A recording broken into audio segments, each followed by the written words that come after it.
La aparición de Europa en el mapa americano y de América en el europeo produjo a ambos lados del océano las mismas incertidumbres y creó los mismos interrogantes.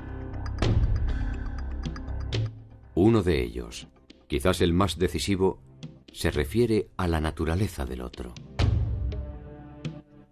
Esta diferencia es el germen de toda conquista, y sobre ella se edificó un mundo lleno de contradicciones que intentó resolver sus tensiones con interminables improvisaciones.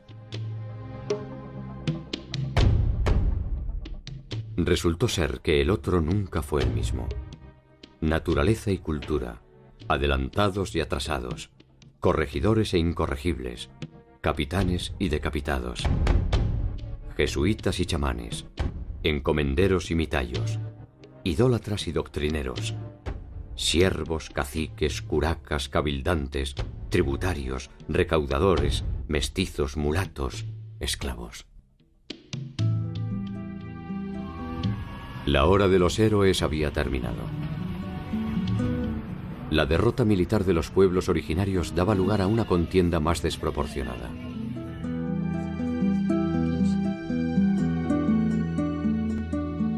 ¿Cómo se inventó el mundo colonial latinoamericano?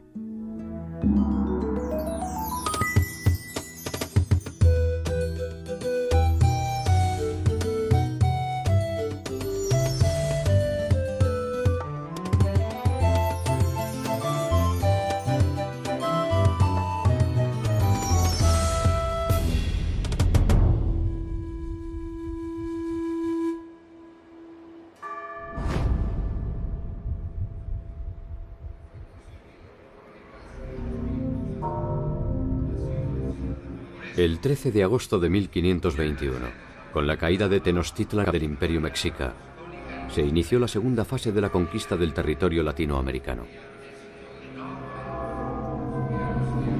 Por primera vez una batalla decisiva pone a los españoles frente a un territorio de vasta complejidad e innumerables posibilidades de lucro. Tenochtitlan, la ciudad flotante que había maravillado a los conquistadores, había quedado en ruinas. Cientos de miles de cadáveres pertenecientes a ambos bandos cubren la superficie de sus calles y canales, impidiendo el paso y propagando la enfermedad.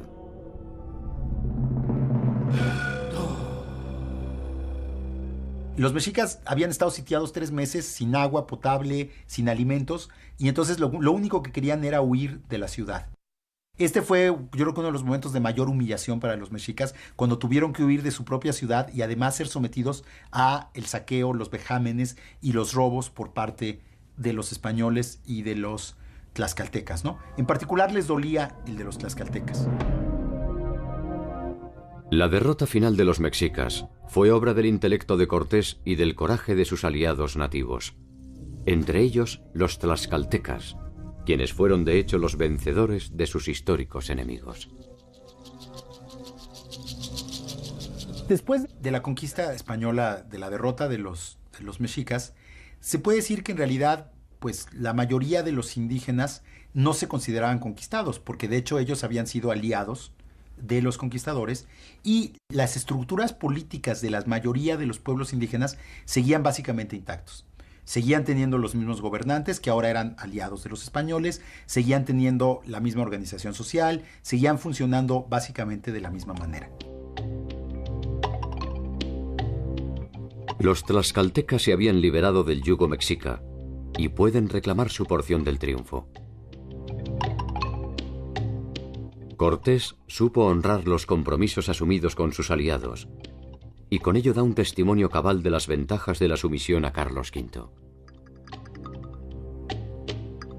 De alguna forma, aunque no lo sospecharan en la euforia del triunfo, los tlaxcaltecas habían sido advertidos por los mexicas de los tiempos por venir. Los mexicas y los tlaxcaltecas se gritaban todo tipo de insultos, ¿no? Como te vamos a comer, eres como un perro, todo tipo de cosas. Pero uno de los insultos que le gritaban los mexicas a los tlaxcaltecas era que cuando veían que los tlaxcaltecas estaban destruyendo la ciudad, les decían, sí, síganla destruyendo. A nosotros no nos preocupa porque nosotros sabemos que las van a volver a construir. Porque si nosotros ganamos esta guerra, los vamos a hacer construir piedra por piedra la ciudad. Y si los españoles ganan, los van a hacer construir la ciudad para ellos. Y eso acabó siendo absolutamente cierto, porque unos años después Cortés decidió establecer la capital española en el lugar donde había estado Mexico Tenochtitlan, es lo que ahora es la Ciudad de México, y justamente fueron los propios indígenas, los aliados de los españoles, fueron los que ayudaron a reconstruir la ciudad, solo que ahora era para beneficio de los nuevos conquistadores.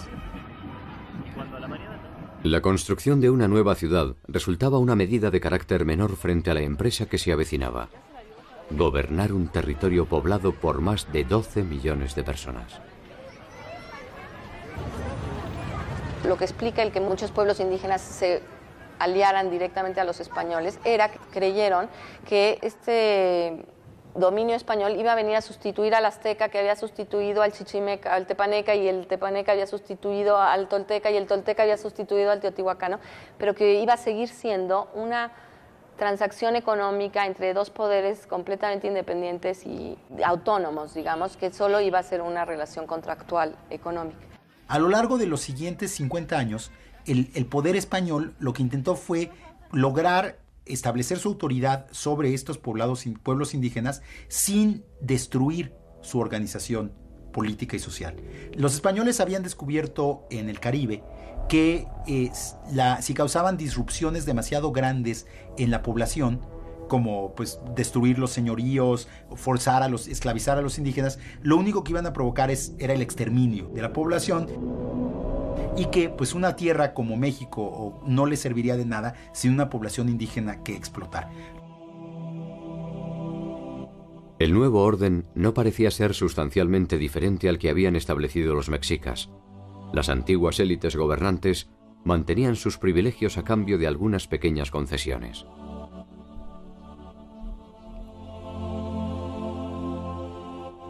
Incluso la nueva religión parecía ofrecer una relación más sosegada que la que había impuesto la última etapa del gobierno mexica con el incremento de sus prácticas sacrificiales.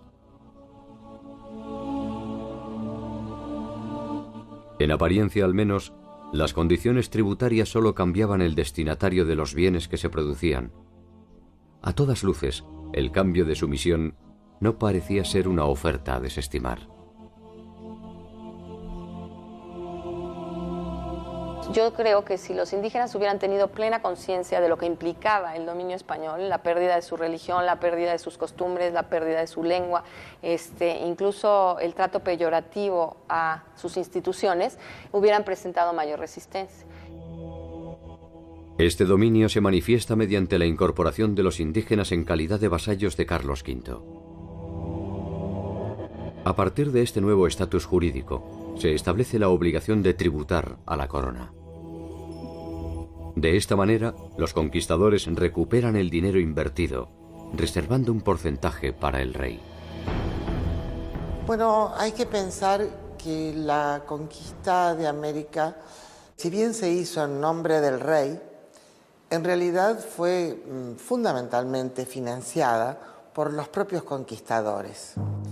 Entonces, esta actividad, que era casi privada, es una mezcla de lo público y lo privado, muy típico de la época del antiguo régimen, desarrollaba o permitía desarrollar un sistema de dones y contradones. Por el hecho de haber realizado la conquista en nombre del rey, el rey estaba obligado a ofrecer ciertas mercedes. Y una de las mercedes que el rey iba a otorgar a estos conquistadores que habían arriesgado su vida y sus dineros fue entregar a los indios en encomienda. La encomienda es la primera forma de relación jurídica entre indios y españoles. A cada colonizador se le encomienda un número determinado de nativos que están obligados a trabajar para él.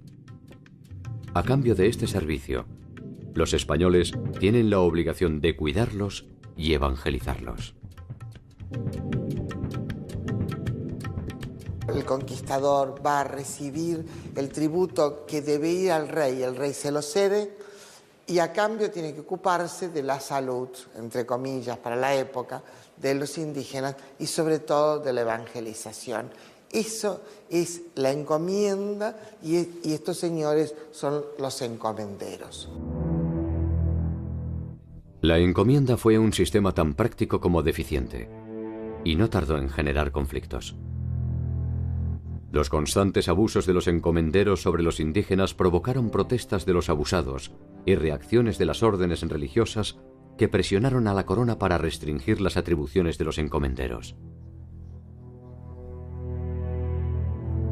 En la primera época produjo unos abusos terribles porque no solamente eran exigiéndole trabajo a los indígenas, sino parte de la producción de su economía natural y a veces una exigencia que no tenía límites. No hay que olvidar que en las Antillas prácticamente en un siglo fueron despobladas por los abusos. El Imperio español había tomado nota de los desmadres producidos en las Antillas, que obligaron a la importación de esclavos para trabajar. En tierra firme se intentó entonces establecer un sistema de recaudación que se basaba en las estructuras productivas preexistentes. El calpulli en México y el ayllu en el mundo andino. El ayllu es un sistema que significa la propiedad comunitaria de un territorio, pero a la vez significa tener ancestros comunes. Entonces, este ayllu es la base de la comunidad. Bueno, el trabajo comunal es una tradición sumamente importante en el mundo andino, ¿eh? Tanto la siembra como la cosecha tiene que ser hecha por medios comunitarios y la comunidad siempre se ha unido para este tipo de trabajos. Los españoles mantuvieron el ayllu no tanto porque respetaran aquello, sino porque les convenía. Si mantenían esta propiedad del ayllu en comunidad, entonces ellos les pagaban un tributo. Tanto los pueblos mesoamericanos como los andinos poseían una cultura tributaria. Trabajaban indistintamente sobre sus tierras o sobre las de las élites y debían ofrecer parte de su producción a los señores locales. La política española respetó, al menos formalmente, esta propiedad comunitaria en la medida en que le permitía la obtención de beneficios. Es el sistema que se aplicaba en los incas, que el tributo que daban era en energía, tiempo de trabajo. El problema es que en los incas estaba regulado. En tanto, en la colonia había una explotación a veces indiscriminada. Nunca se habían enfrentado directamente como individuos al tributo. El Imperio Español llegó y lo primero que quiso imponer es una tributación tú a tú, individuo con autoridad política. Y esto sí empezó a romper los lazos de solidaridad, de ayuda mutua que se tenían dentro de la colectividad, que se habían generado en la forma de producir el tributo anteriormente.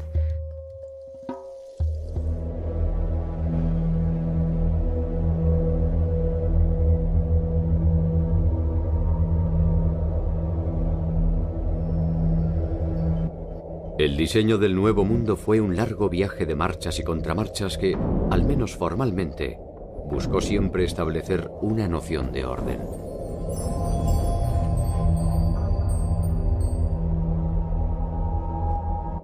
El territorio era una hoja en blanco sobre la que se podía trazar una cuadrícula perfecta.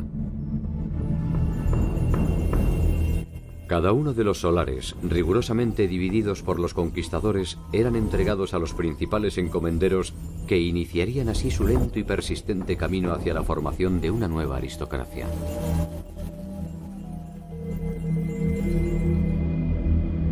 Se hacen dos grandes virreinatos que duran como tales hasta el siglo XVIII, que es el Virreinato de Nueva España, que abarca México, Guatemala, Panamá, y el Virreinato del Perú, que toma prácticamente toda América del Sur. Recién a finales del siglo XVIII en los últimos tercios, se crea el Virreinato de Nueva Granada, que separa Ecuador, Colombia, Venezuela del Perú, y el Virreinato del Río de la Plata, que toma todo lo que es la actual Argentina, Uruguay, Paraguay y casi buena parte de Bolivia. Estos vastos territorios exigen una organización adecuada que persigue objetivos variados. Desarticular las costumbres nativas, optimizar la recaudación y concentrar a sus habitantes para evitar rebeliones y resistencias. Finalmente, lo que la corona estableció en la segunda mitad del siglo XVI fueron los llamados pueblos de indios o repúblicas de indios, que eran gobiernos indígenas en los pueblos indígenas que tenían muchos elementos de los gobiernos prehispánicos, pero que los combinaban con los elementos del gobierno español. Los nombres de los cargos, gobernador, alcalde mayor, eran nombres españoles, pero las personas que ejercían esos cargos en muchos casos eran las mismas personas que habían ejercido el poder en tiempos prehispánicos o sus descendientes. La conversión y el control de los pueblos originarios se intenta obtener mediante la República de Indios. Una concentración de indígenas que intenta funcionar como un espejo de la sociedad española, recreando sus mismas instituciones y ofreciendo un espacio en el que la Iglesia podía perseguir, sin contaminación, su utopía cristiana. Pero hay que ponerse en la cabeza de la gente que vivía en esa época, cuya fe es auténtica, matizada de supersticiones, no muy pura teológicamente, todo eso, por cierto, era así, pero de todas maneras hay una fe primitiva, podríamos llamarla, totalmente auténtica. Hay que tener en cuenta que en poco tiempo más, sobre todo después de la conquista, se va a producir la gran contrarreforma, la gran defensa de la Iglesia para defenderse de la reforma luterana. El impulso que toma la Iglesia a partir de esto y el asombro por el hecho de haber encontrado una sociedad y un territorio donde aparentemente la palabra del Señor no había llegado. Y frente a esto, la Iglesia Católica tuvo dos formas de reacción. Una reacción tradicional, conservadora, casi inquisidora, donde se perseguía cualquier tipo de desviación y de idolatría. En cambio, otras órdenes religiosas como los agustinos, franciscanos, jesuitas, pensaron que era imposible acabar con la religiosidad andina, porque se podía acabar con sus templos, pero no se podía derribar el sol ni acabar con la madre tierra.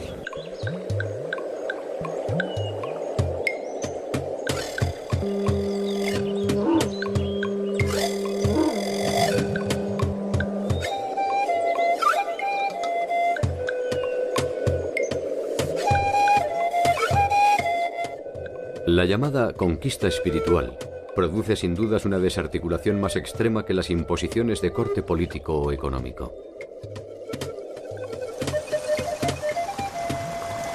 Las religiones politeístas suelen ser más permeables ante la aparición de nuevos dioses. Las monoteístas, en cambio, son necesariamente fundamentalistas, puesto que reposan sobre un paradigma demasiado rígido como para tolerar digresiones.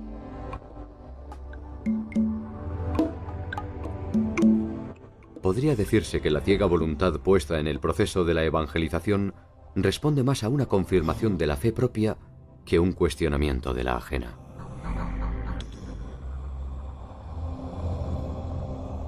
En los primeros años, el éxito de la evangelización fue inmenso. Los frailes bautizaron a miles de indígenas, los indígenas asistían por millares a las misas.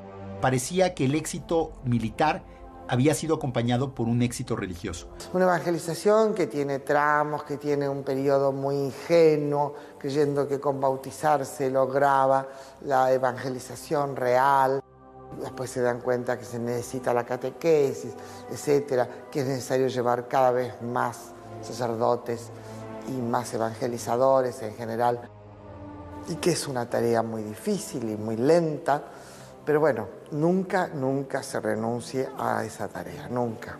Una vez terminada la resistencia militar, vino una resistencia cultural, mental.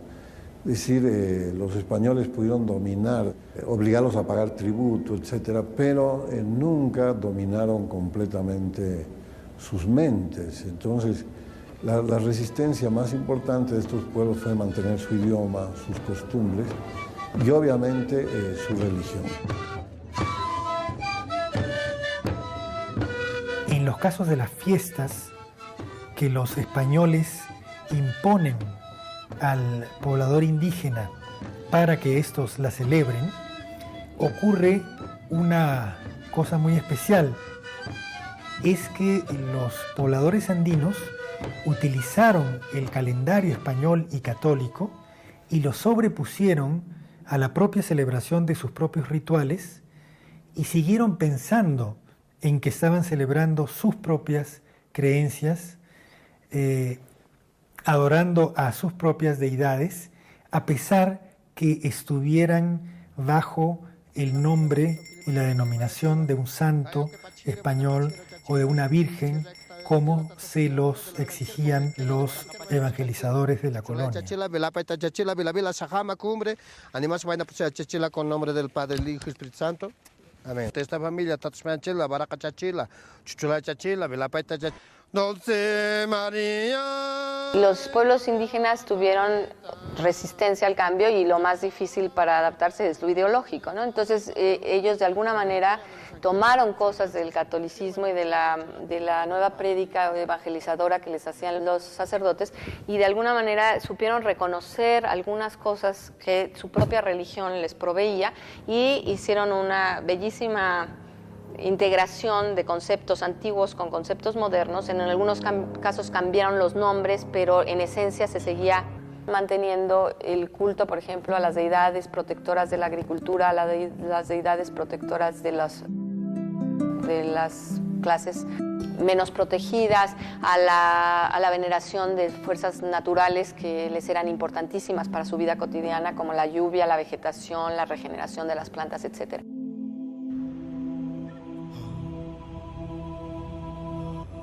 Estas continuidades religiosas prehispánicas producen una reacción que dará inicio a un interesante proyecto llevado adelante por una segunda generación de religiosos. Los frailes que ya conocían más a fondo la cultura indígena, que ya hablaban las lenguas indígenas, se empezaron a dar cuenta que si bien los indígenas iban a misa y si bien los indígenas le rendían culto a Santiago, a la Virgen y a los santos patronos que tenían en sus pueblos de indios, eso no significaba que hubieran abandonado otros aspectos muy importantes de sus religiones prehispánicas. Esta segunda generación de religiosos realizaron un proyecto muy interesante desde un punto de vista antropológico, de estudiar las culturas indígenas para poder conocer a fondo cuáles eran los elementos que habían sobrevivido de ellas en la nueva religión católica.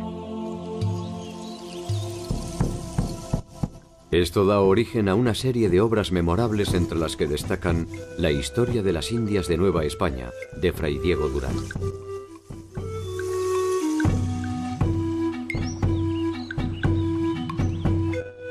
Y La historia general de las cosas de la Nueva España, de Fray Bernardino de Sahagún. Gracias a estas obras es posible conocer gran parte de la cultura, las creencias y las formas de organización de los pueblos originarios.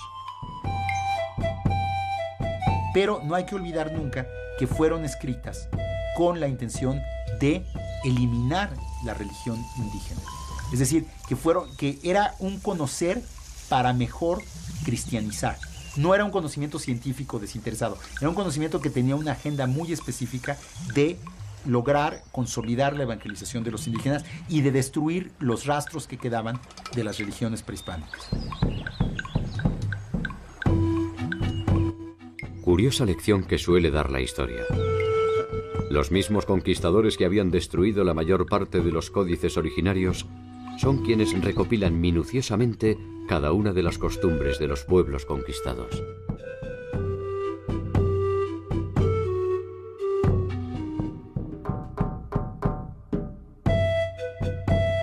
Tanto Sahagún como Durán persiguen objetivos específicos: entender para destruir. Sin embargo, en ocasiones sus crónicas se abandonan a una contemplación que ofrece una visión distintiva de los vencidos.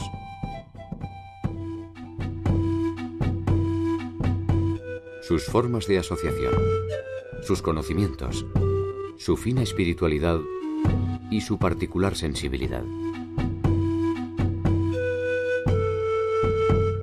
En síntesis, aflora la generosa humanidad que les fue negada por el conjunto de los conquistadores.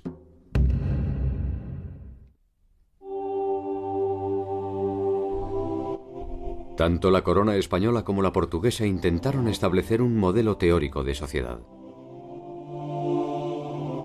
La realidad no tardó en manifestarse sobre esta construcción fanática y, si se quiere, ingenua. Los límites estrictos entre la República de Indios y la de españoles se hicieron difusos. Las intenciones por preservar a los indígenas fracasaron. Las pasiones y ambiciones humanas comenzaron a establecer fugas, pequeñas grietas que la legislación no podía contener. Todo está estructurado en las llamadas dos grandes repúblicas, la República Española y la República de Indios. Todo lo que está en el medio tiene un vacío legal por un lado, pero a su vez la posibilidad de meterse en aquel conjunto de jurídico que más le convenga. En ese medio se produce una fusión entre los grupos sociales que derrumbará la pureza del proyecto original. Un resultado previsible era la unión de un español con una india, que daba origen a un mestizo. Las hijas mestizas son casadas con españoles importantes, con lo cual rápidamente esa gota de sangre queda dando vuelta en el mestizaje biológico, pero se pierde en el mestizaje cultural y sobre todo en la categorización. Pasan a ser categorizados como españoles, ¿no? Es muy interesante ese proceso, cómo se va dando, porque el mestizaje no se detiene nunca. Pero las leyes siempre miran para otro lado. Poco tiempo después, la condición de mestizo resulta insuficiente para clasificar al conjunto de la sociedad. Castizo, mulato, morisco, torna atrás, lobo, zamballo, cambujo, barcino, coyote, chamizo, jíbaro, tente en el aire y no te entiendo son algunas de las maneras de establecer las nuevas categorías de desclasados. Los mestizos son considerados impuros y tienen mucha dificultad en reconocerlos. La situación del mestizo es muy ambigua. Si es criado en la familia de su madre, normalmente indígena, puede ser considerado indio. Si es criado en la familia del español, de pronto, al tiempo, puede pasar por español. El español nacido en América, que es el criollo, no tiene un estatus especial. Es considerado español, pero de segunda. No hay una legislación separada para españoles americanos o españoles peninsulares. Hay sí una legislación especial para los indígenas, todo el tiempo.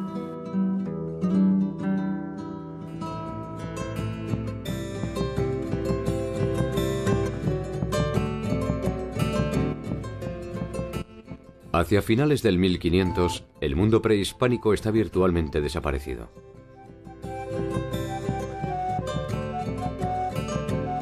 Al mundo soñado por españoles y portugueses no le va mejor. No es más que un conglomerado de leyes y resoluciones que intenta disfrazar de armonía las contradicciones que se multiplican.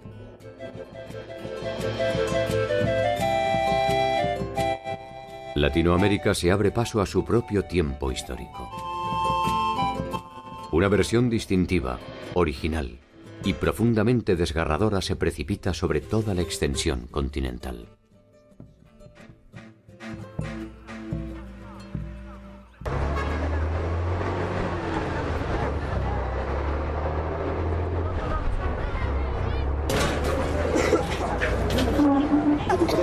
Pura atención, pura atención.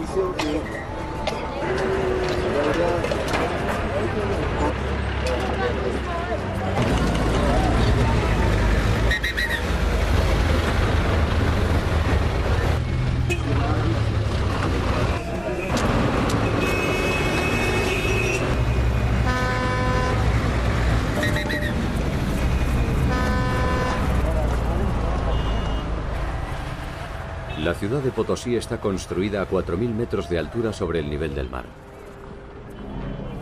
Fue fundada por los españoles en 1545, a raíz del hallazgo de una importante veta de plata en el Cerro Rico de Potosí. Este cerro fue uno de los principales ingresos de la corona española. La ciudad era entonces algo más que un pequeño campamento, y creció a un ritmo desmesurado exigiendo una compleja organización de recursos humanos y económicos. Estas aguas están viniendo de lo que son las filtraciones cuando llueve, cuando graniza, ¿no? Y su pH es muy ácido.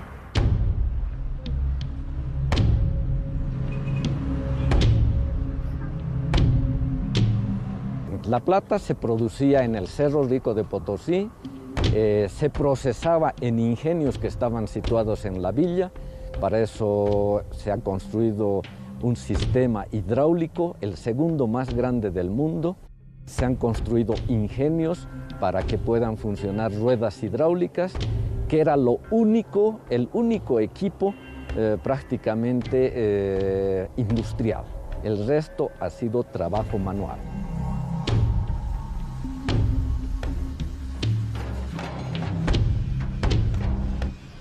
La mina se mantiene activa en la actualidad y si bien los tiempos han cambiado y la tecnología ha optimizado la explotación, una primera mirada se convierte en un viaje al pasado.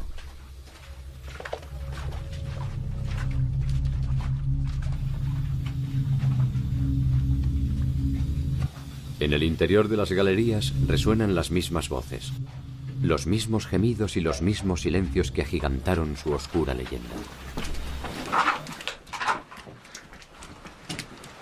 ¿No hay refresquito para mí? Adentro, muñeco, adentro. Sobreviven los golpes de los barreteros, las picas de los brosiris, los pasos de los apiris.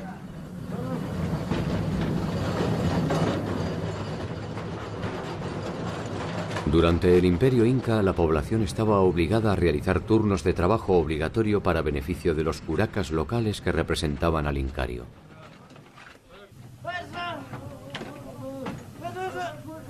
La llegada de los españoles trasladó este servicio a la corona y alimentó las minas de mitayos. La mita es un turno de trabajo que había en la época incaica. Una forma de dar el tributo era o en especie o en turnos de trabajo. Y esto de la mita, él lo adoptó para crear un trabajo obligatorio en las minas. La diferencia es que el Inca retribuía con una serie de obras a aquellos que hacían la mita.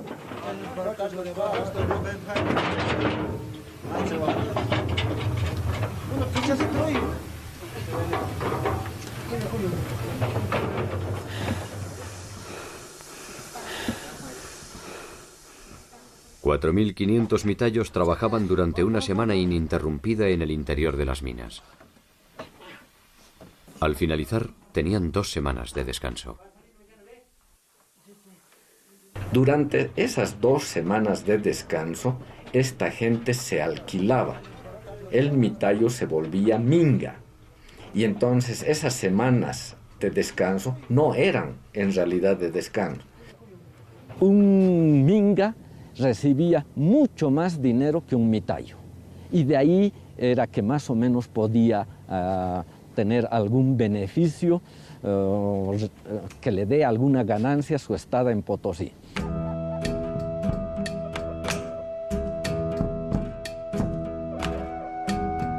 Todos los yacimientos en América fueron de la corona. La corona aprovecha el trabajo forzado de los nativos para su enriquecimiento. La corona recibía 1/5 de la producción y el resto era de los mineros. Los mineros a su vez contrataban o pagaban a los mitayos 2 reales por semana. Este es un monto sumamente bajo y como era trabajo de coacción, los nativos tenían que venir a Potosí con su comida, con su ropa, porque los 2 reales no alcanzaba prácticamente para nada. La leyenda sostiene que la cantidad de metal extraído del Cerro Rico sería suficiente para construir un puente de plata que uniera Madrid y Potosí. Ese puente hipotético sin duda se hubiera construido con el sudor de los mitayos. Cada 7 años, cada uno de ellos debía cumplir 1 año de trabajo obligatorio en las minas. En los momentos de mayor producción, Potosí albergó más de 13.500 hombres provenientes de distintas y distantes regiones del mundo andino.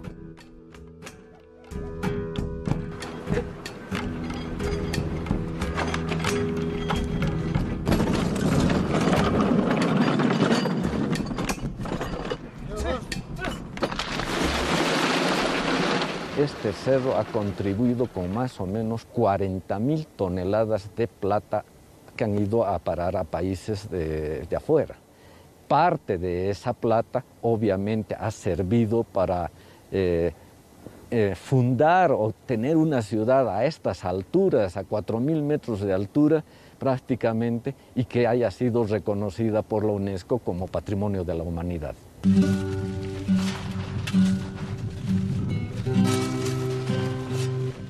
A medida que el cerro se vacía, la ciudad se llena de tentaciones.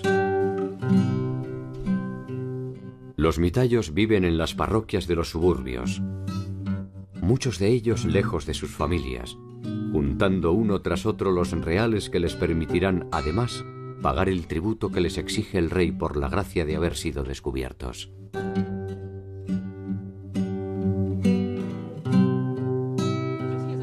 Algunos tendrán la dudosa fortuna de morir por inhalación de plomo o de mercurio. Otros solo podrán derrumbarse en el carnaval de la ciudad.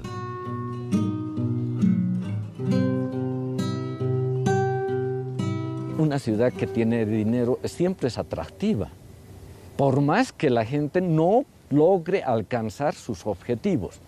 Uno prefiere vivir en una ciudad atractiva, donde hay comercio, donde habían muchas festividades, se festejaba mucho, se tomaba mucho y no querían regresar ya a sus años.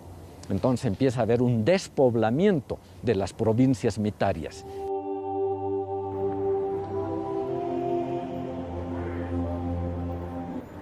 El centro de la ciudad estaba reservado a la población española. Allí parecía ser posible el sueño de El Dorado. Funcionarios, azogueros, comerciantes y religiosos vivían su propia ilusión de prosperidad en la medida en que el férreo monopolio español se lo permitía. Nada debía entrar ni salir de Potosí sin la anuencia de las autoridades. La corona quería controlar que la mayor cantidad de plata salga en forma de barras o de rieles o en forma de moneda acuñada. Hay que tener en cuenta que había solo un puerto de España con el que se podía comerciar, que era al principio Sevilla, después pasó a ser Cádiz. Ni siquiera se podía comerciar con otros puertos españoles. Y estaba todo el sistema de galeones que venían una vez por año, tenían que enviarlos con custodia, con barcos armados por los ataques de los piratas. Esas flotas llegaban o a Veracruz, en México, el Virreinato de Nueva España, o a Portobelo, en Panamá, para el caso de América del Sur. Ahí tenían que atravesar el istmo por tierra, volver a embarcar y otra vez un monopolio. El único puerto habilitado era Lima. El circuito inverso se originaba en Potosí. La plata extraída se trasladaba en caravanas de llamas hasta San Marcos de Arica. Desde Arica se trasladaba al puerto de Lima. En Lima se juntaban con las producciones de otros lugares, también del Perú, y se cargaban a galeones hasta Panamá. Nuevamente, por mulos, caballos o cualquier fuerza animal, se llevaba a Portobelo. Y de Portobelo a La Habana, Cuba, donde finalmente se hacía el carguío de la plata mexicana, la plata peruana, la plata potosina. De La Habana salían los galeones 2 veces al año y llevaban la plata hasta Cádiz, de Cádiz a Sevilla, y en Sevilla esperaban los mercaderes, esperaban todos los que cobraban por haber dado el dinero para el trabajo en las minas en América. Comerciar una vez por año era absolutamente complicado, ¿no? Y porque era complicada después la red en la cual había que producir la distribución de mercaderías. De alguna manera vienen muchos más barcos, con permiso, sin permiso, legal o ilegalmente. Hay mucho comercio de contrabando. El contrabando es la manera de sortear la restricción de la corona y también la forma más aceitada de movilidad social. Mulas, tejidos, carnes, esclavos y objetos suntuarios llegan a Potosí provenientes de Brasil y Buenos Aires. De Potosí siempre sale lo mismo: plata para la corona o plata para los dueños de las minas y los funcionarios. Se estima que por lo menos 1/3 de la plata extraída elude el control de la corona y se utiliza para poner en marcha el comercio ilegal. Comienzo del siglo XVII, hubo virreyes en Perú absolutamente entremezclados en contrabando, terriblemente mezclados, usando, por supuesto, firmas que los representaban, ¿no? Las autoridades de Buenos Aires también totalmente mezcladas con el contrabando, a pesar de que eran los que obligados a combatirlo. El tránsito hacia una economía mercantil se produce sin reparar en los caídos. La invasión europea modifica irreversiblemente el orden político y social. El repliegue de los pueblos originarios se tensiona entre la necesidad de mantenerse dentro del nuevo esquema y conservar de alguna forma la tradición que les da sustento. Los pueblos de indios y las reducciones concentran a la población. El control de estas unidades se establece por medio de prebendas y compra de voluntades. Los viejos lazos de relación de los pueblos se fueron perdiendo, hasta casi desaparecer.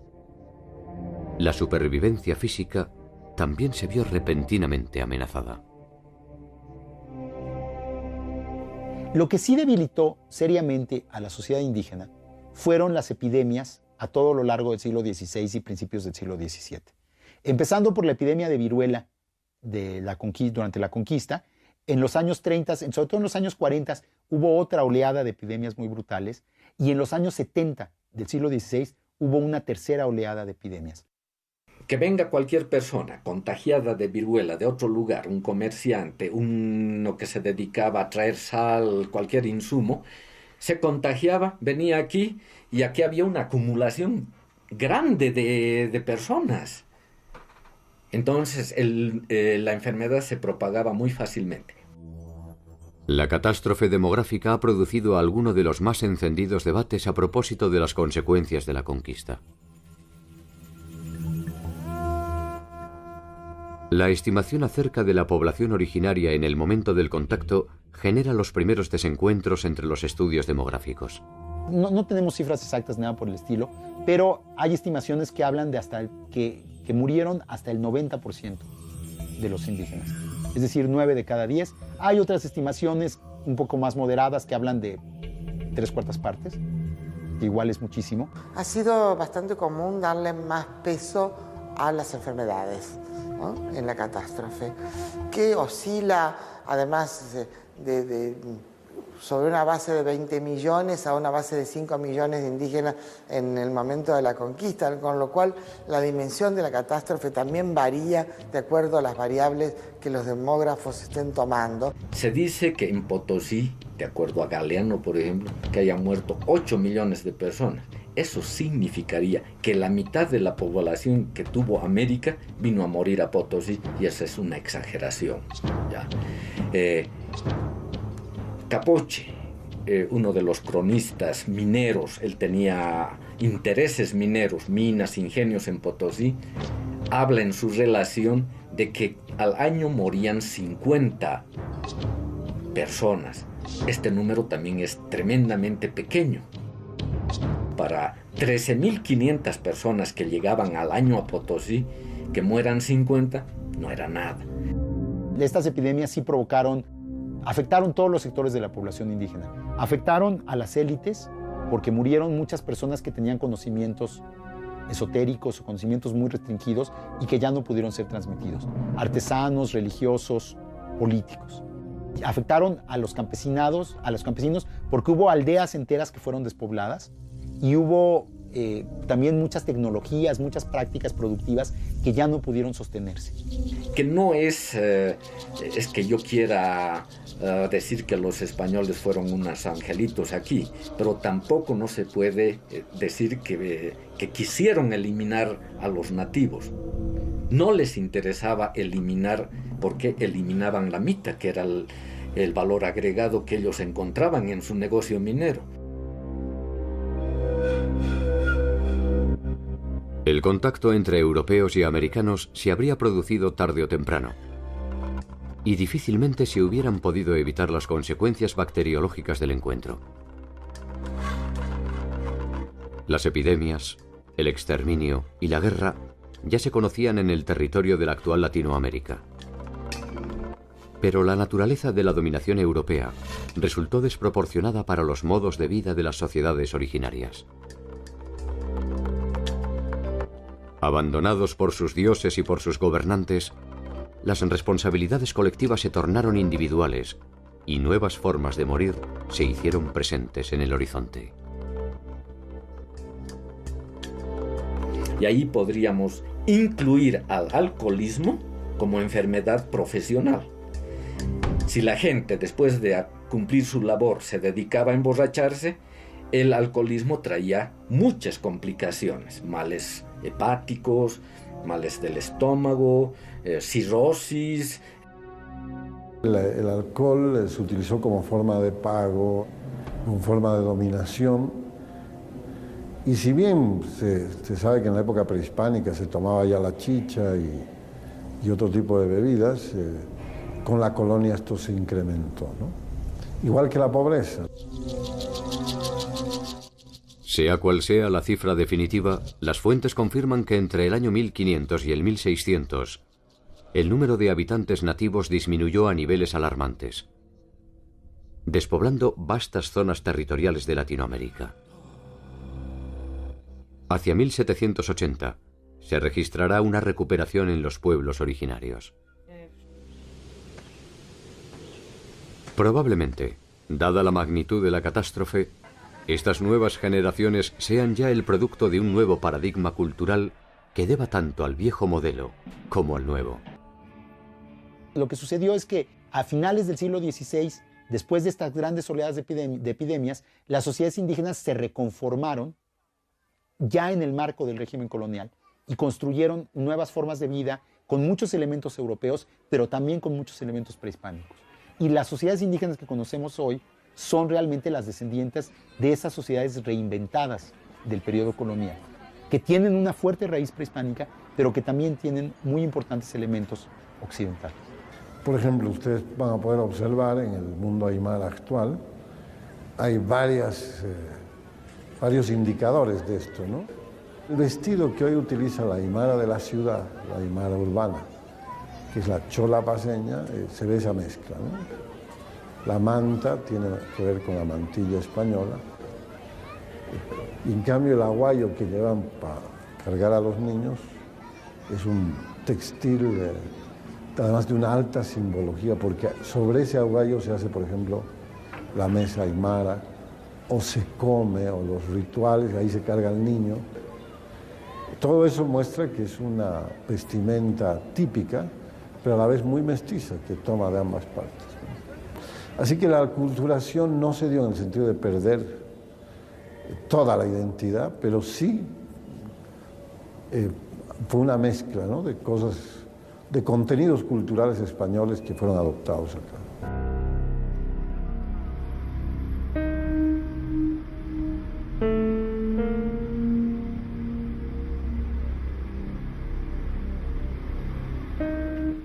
Ninguno de los mundos que se encontraron era perfecto.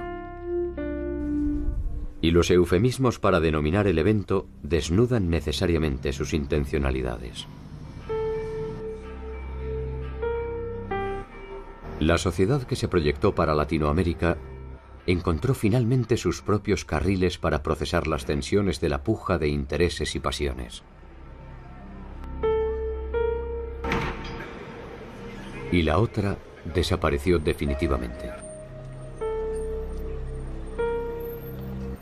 El análisis de los hechos nos enfrenta a una disyuntiva tal vez imposible. Intentar recuperar el mundo originario o aceptar lo que somos hoy en día. Quizás ambos modelos no sean más que una utopía inútil. Quizás solo seamos testigos mudos de un devenir irreversible, que no es más que el saldo resultante entre nuestras voluntades y nuestras omisiones.